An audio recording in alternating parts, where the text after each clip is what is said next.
तर प्रेक्षकांनो, आता इकडे गोट्याने सगळं काही इंद्रा आणि तनिषाबद्दल सत्य सांगितल्याबरोबर आता इकडे राणीने चांगलंच त्याच्या कानफटीत हाणलेलं आहे.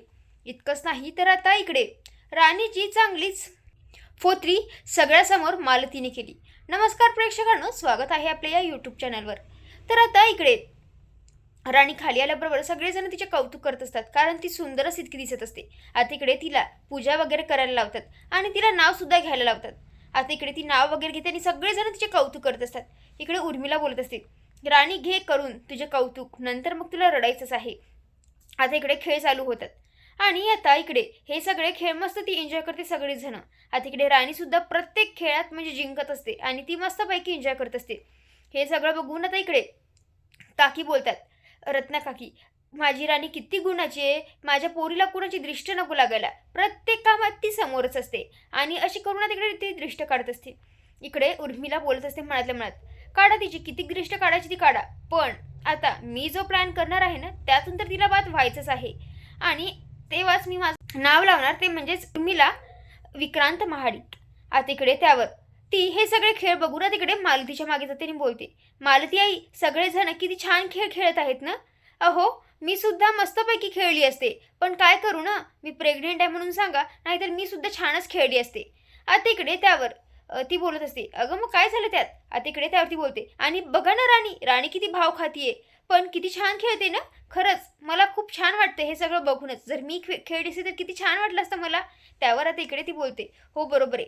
त्यावर आता इकडे उर्मिला बोलते, मी काय म्हणते मालती आई, तुम्हाला सुद्धा छान येत असेल ना, पण आता नाही जमणार तुम्हाला, तुमचं वय झालंय ना, वयानुसार नाही जमणार, बरोबर आहे तुम्हाला. त्यावर आता इकडे मालती बोलते, त्यात काय झालंय मग, अगं वय वगैरे काही नाही, मला आत्ता ही छान जमते फुगडी. त्यावर आता इकडे उर्मिला बोलते, मग जरा खेळा ना मालती आई, खरंच प्लीज, अहो जरा दिसू द्या सगळ्यांना, म्हणजेच सासू सुनेपेक्षा एक माप वरच म्हणून. आणि आता इकडे ती खूपच म्हणजे तिला फोर्स करत असते. त्यावर आता इकडे ती बोलते, बरं ठीक आहे. आता इकडे त्यावर काकी बोलतात, अगं मालती काय इतका विचार करते, या आपण दोघी फुगडी घालूया. आता इकडे काकी आणि मालती दोघी आता इकडे मस्तपैकी फुगडी घालत असतात. आता इकडे त्यावर ही जी असते उर्मिला, ती आता इकडे राणीच्या मागे जाते आणि बोलते, काय ग राणी, छान वाटतंय ना, अगं तू पण खूप छान खेळ खेळतेस, मला माहीतच नव्हतं, खरंच मी अशी बांधून आहे म्हणून सांग, नाहीतर मी सुद्धा मस्त एन्जॉय केलं असतं आणि तुला हरवलं असतं, पण मला खरंच तू खेळतीये ना हे छान वाटते मला. आणि तिकडे असं सगळं मुद्दामून करत असते आणि हळूच तिचा जो नेकलेस असतो मागचा मोत्यांचा हार, आता इकडे ती हळूच त्याची गाठ सोडते. आता इकडे त्यावरती बोलते, थांबा थांबा थांबा सगळेजण, आता ना मालती आई आणि राणी फुगडी घालणार. आता इकडे त्यावर या दोघींनाही आता इकडे ती फुगडी घालायला लावते. इकडे उर्मिला बोलते, मालती आई तुमच्या लक्षात आहे ना, सासू एक माप वरच असते. आणि आता असं म्हणून तिकडे फुगडी घालायला लावते. इकडे दुसरीकडे इंद्रा जो असतो इकडे तनिषाला ओढत केबिनमध्ये आणतो. त्यावरती बोलते, तू का मला ओढत आणतोयस, आणि हे बघ तू माझ्यावर विश्वास ठेव, मला ना दुसऱ्यांचं कोणाचंही काही करायचं नाही, फक्त मला तुझ्या विश्वासाची गरज आहे, हे बघ. आणि तिकडे ती खूप मोठ्याने बोलण्याचा प्रयत्न करत असते आणि मुद्दाम तिकडे तिचा श्वास रोखला अशी दाखवत असते. आता इकडे इंद्रा बोलत असतो, अगं तुला काय होते तनिषा. त्यावर आता इकडे ती काहीच बोलत नाही आणि एकदमच मुद्दामून जोरजोरात बोलत असते आणि एकदम तिचा श्वास रोखताय अशी दाखवत असते. इकडे सगळे कामगार बोलत असतात की गोट्या आता काय करायचंय, आणि आपण सगळं काही आपली बाजूच तर मांडत होतो ना. त्यावर तिकडे गोट्या बोलतो, आपलं पण जरा चुकलं म्हणा, 2 करोडची डील कॅन्सल झाली म्हणून, पण आपल्यालाच काहीतरी करावं लागेल आणि आपण तसंही भांडत नव्हतो हे आपल्याला माहिती आहे, फक्त आपण आपली बाजू मांडत होतो. आणि सरांनाही चांगलंच माहिती होतं की आपली यात चूक नाहीये, तरी सुद्धा त्या मॅडमचीच त्यांनी भाग घेतला. त्यावर इकडे सगळे कामगार बोलत असतात की आजकाल सर आपल्या त्या मॅडमच्याच ऐकत असतात आणि त्यांना काही खरं खोटं समजत नाहीये की नाही.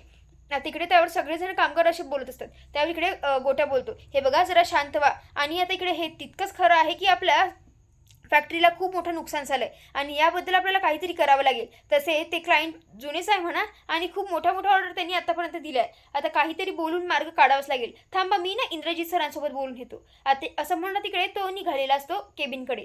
आता इकडे तनिषा जी असतं एकदम असं तिकडे तिचा श्वास रोखल्यासारखी करत असते. इकडे इंद्रा जो असतो म्हणजे आता इकडे तिला बसवण्याचा प्रयत्न करतो, तिकडे ती घट्ट मिठी वगैरे मारत असते. त्यालाही कळत नसते नेमकं हिला काय होतंय. आता इकडे त्यावर तो तिला चेअर वगैरे देतो, तिला म्हणजेच तिला धीर देण्याचा प्रयत्न करत असतो, तिला शांत बसवण्याचा प्रयत्न करत असतो, पण ती तिचं ओरडणं काही चुपचाप करतच नसते आणि एकदम श्वास रोखते अशी दाखवत असते. इकडे घरी उर्मिलाने तर तिचा प्लॅन बरोबर केलेला असतो. म्हणजेच आता एकदम फुगडी खेळता खेळता एकदम मालती तिथे जाऊन पडते आणि एकदम तिचं अंग हळद कुंकवाने भरतो. आता इकडे त्यावर तिथे आबा आणि अजित सुद्धा येतो. त्यावर इकडे ते बोलतात, काय झालं मालती, तुम्ही कशा काय पडलात, तुम्हाला जास्त रागलं वगैरे तर नाही ना. आता इकडे सगळ्या बायका बोलत असतात, बापरे हे काय झालंय, घरच्या कर्त्याबाईने असं पडलंय आणि असं सगळं काही ते बोलत असतात. असं नको व्हायला होतं आणि अपशगुन झालं, असं सगळं काही ते बोलत असतात. त्यावर तिकडे मालतीचं आणि सगळ्यांचंच लक्ष जातं ते म्हणजेच मोत्यांच्या हाराकडे. त्यावर आता इकडे राणी आणि काकी तिला उठवण्याचा प्रयत्न करते. त्यावर आता इकडे ती भडकते आणि बोलते, मी काही मुद्दामून नाही पडली, हे या राणीने पाडले. काय ग, आपल्याला माहिती ना आपल्याला येत नाही तर कशाला खेळायचं, कशाला पुढे पुढे करायचंय, आणि हे सगळं तू मुद्दामून केलं ना. त्यावर आता इकडे ती बोलत असते, मालती मॅडम प्लीज हे बघा, मी असं मुद्दामून काहीच केलेलं नाहीये आणि खरंच माझ्यावर विश्वास ठेवा. अगं तू जरा शांत होणार राणी, अगं आणि आता तरी तुझी चूक मान्य कर. अगं अशा सगळ्याच बायका आहेत आणि सॉरी म्हणून दे की काय झालं त्यात. आता इकडे त्या बायका सुद्धा बोलत असतात, हो ना कशी आहे ही सून, आणि इतक्या मोठ्या म्हणजे सणामध्ये अपशकुन केलं तर केलं, सगळं काही हळद कुंकू उधळलं, ओटीसुद्धा मोडली आणि आता स्वतःची चूक मान्य करायला सुद्धा तयार नाहीये.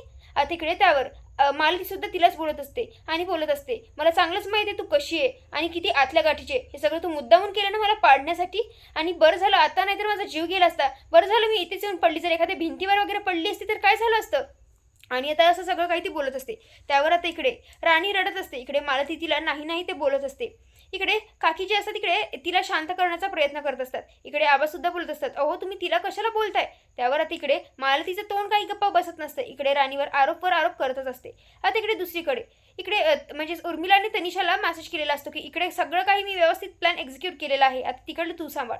आता इकडे ही जी असते तनिषा, आता इकडे ती ती हे सगळं मेसेज वाचते आणि आता इकडे ती जास्तच नाटक चालू करते, बोलत असते की डॉक्टर डॉक्टर, अरे डॉक्टरकडे नाही इंद्रा. आता इकडे त्यावरती बोलतो, हो मी कोणाची तरी मदत घेतो. आता इकडे त्यावरती बोलते, नाही तूच मला डॉक्टरकडे नाही. आणि आता इकडे म्हणजेच ती एकदम इंद्राला चिपकते आणि एकदम म्हणजे इंद्र तिला कशा बशा म्हणजे असं कसं बसतं तरी तिकडे गाडीत बसवतं आणि डॉक्टरांकडे नेत असतो.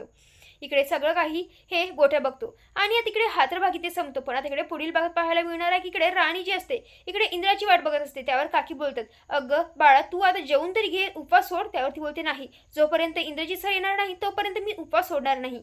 आता इकडे त्यावर तनिषा बोलते, आता तुझा जीव जरी गेला ना राणी तरी चालेल, पण तू इंद्राला मी तुझ्या जवळ येऊच देणार नाही. आणि आता इकडे गोट्यात सगळं काही सत्य सांगते. इकडे तो बोलत असतो की मी सगळं काही माझ्या डोळ्यांनी बघितले. इकडे राणी त्याला चांगलीच कानाखाली हाणते. तर प्रेक्षकांनो हा भाग कसा वाटला नक्की कमेंट करून कळवा. धन्यवाद.